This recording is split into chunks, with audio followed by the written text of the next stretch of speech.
Hey guys, welcome back to the channel, and this is how to switch to private account on Thread. So guys, first thing that you will do is simply open up the Threads application, and that now from here just simply go ahead and go to your profile icon on the bottom right corner of the screen. And now from here guys, just simply go ahead and tap on edit profile down below your name.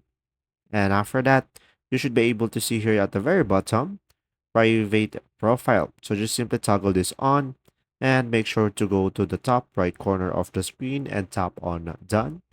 And after that, you will have this pop up and just simply switch to private account and just simply tap on OK.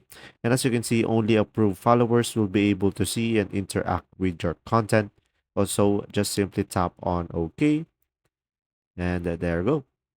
If this video was helpful, please like and subscribe, and thanks for watching.